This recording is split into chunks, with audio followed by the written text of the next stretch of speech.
I'm not a huge fan of summer, to be honest, because I'm Irish. And the Irish have a problematic relationship with the sun. If you don't know the history, St. Patrick chased the sun out of Ireland in the 12th century. And ever since then, the sun has been hunting us down in other countries and just burning the bejesus out of us. Some people call these freckles, I call them melanoma seeds, because I'm expecting a bumper harvest, you know? I also find the summer to be needlessly bright. I mean, does it really need to be that bright? You know, it's like somebody messed with the display settings on the entire planet, you know? And what used to be like a nice red bicycle is now like a red fucking bicycle. I think I get it. And my friends are like, well, just get sunglasses, but I can't afford prescription sunglasses. So I need shades big enough to fit over my regular glasses. So that means, you know the giant wraparound blue blockers that old people wear? Yeah, the ones that make old people look like they're from the future as opposed to the distant past. I think those glasses make old people look like really shitty Terminators, you know? I'll be back. No, you won't. It's 90 degrees outside.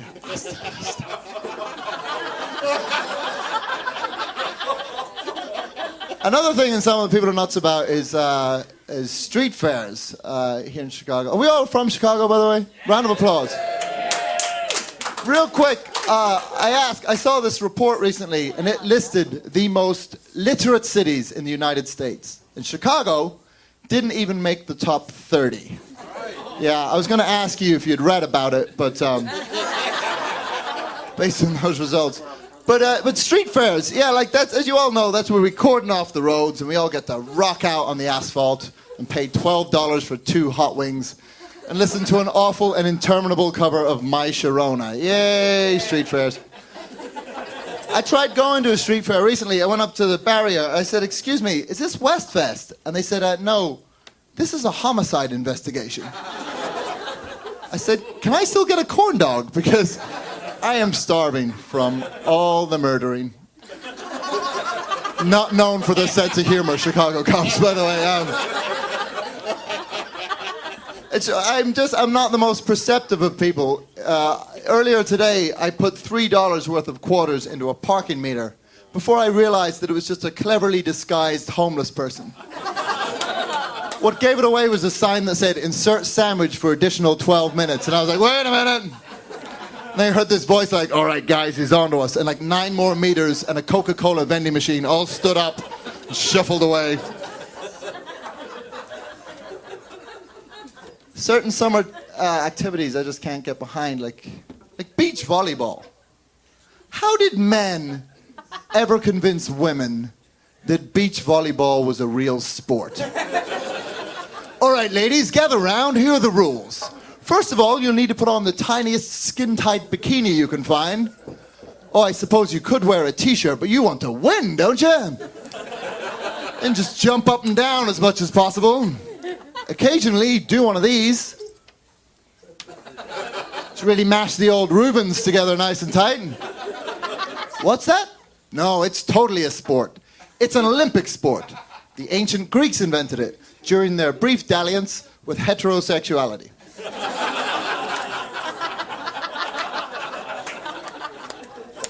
Another sport, I hate to say it like in this town, I know we're all excited about Jay Cutler or whatever nonsense, but I can't get behind American football. I can't, I'm sorry. Just because of the name football, you know, because I'm from the UK and I feel weird saying soccer. But Americans just took the word football, you just took it. Despite the fact that 1 billion people around the world were using the word football to describe a game where you move the ball with your foot. But Americans were like, no, football, that sounds pretty cool, especially after the words Monday and night. We're taking it. The rest of the world was like, but surely this is football with the ball and the foot. Americans were like, no, it's cool. You guys can have the word soccer. The rest of the world said, no, soccer is crap word. You will put the word mom after it and use it to describe horrible suburban women who drive vans and wear weird asexual pants. Screw soccer! Did you like my rest of the world accent in that, by the way? I think you would have a hard time getting through customs with that accent. Like, I'm sorry, where are you from? I'm from the rest of the world. Yeah, this isn't a passport. This is just an atlas with North America ripped out of it. That is where I'm from. Football. My accent, I know, my accent's weird because it's like, it's not exactly Irish. It's not exactly Scotch. It's more like bourbon. Because I'm Irish. Do you know what I mean? Like I grew up in Northern Ireland in the late 70s, early 80s. And people hear that and they say, oh, you grew up in Ireland, how wonderful. And I say, no, I grew up in Northern Ireland, late 70s, early 80s. That's like saying to a kid from the Gaza Strip, oh, you're from the Holy Land. How delightful. And the bastard of it was, I was actually born in Australia. And then my parents decided to move us to North. And I always wish I could revisit the exact moment they made that fucking genius decision, you know? Because I always picture me as an infant and I'm toddling along that sun-kissed Antipodean shore. In the distance, a dolphin is dancing in the cerulean foam. Over here, a koala bear is playing Waltzing Matilda on a didgeridoo, while an ancient Aboriginal man, his skin the colour of burnt jarrowwood, is telling me tales of the dream time. And then my father turns to my mother and says, Jesus, this is no place to raise a child. Let's move to Northern Ireland, where the bombs are. I think what happened was, I think my dad must have seen Australian teenagers, you know, and they're all bronzed and confident. He was like, fuck that. That looks like too much work. I'll take mine pasty and nervous. Mission accomplished. That's what I like about this city, man. That's the great thing about this city is that, you know, bodily maintenance is really not a priority. You know, it's not. I saw this ad recently. This ad for a local hospital. They were bragging about their brand new MRI machine. He said, with this new scanner, we can accommodate patients that weigh up to 550 pounds. If you weigh 550 pounds, I'm pretty sure I can make a snap diagnosis as to what the problem might be without resorting to magnetic resonance imaging. I think I can work that out with a bathroom scale. According to the readout, you are fucking huge. I don't think we'll be needing House to solve this particular medical mystery. I told someone that story. He told me that in one hospital in St. Louis, if you're too big for the hospital's MRI, they send you to the zoo. Yeah, well, they have a machine big enough for like elephants and rhinoceroses. And I'm sorry, but that's when you know it's time to put down the funnel cake. You go in for a checkup and you're in line behind a hippopotamus, you know, and you're like, what are you in for? And the hippo's like, brrr! Is that glandular? I'm pretty sure mine is glandular. And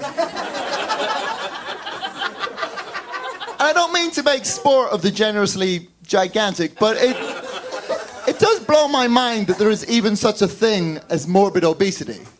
Like, there's some people in the world who are starving to death, and there are people over here who have so much food, it's killing them. Surely we can come to an arrangement where everybody gets to live. It sounds like a very straightforward episode of Sesame Street.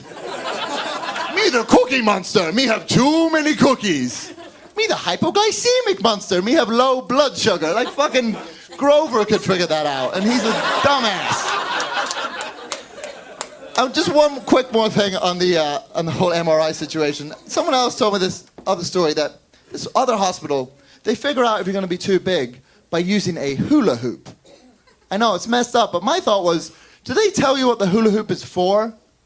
Or do they just kind of slide it into the conversation?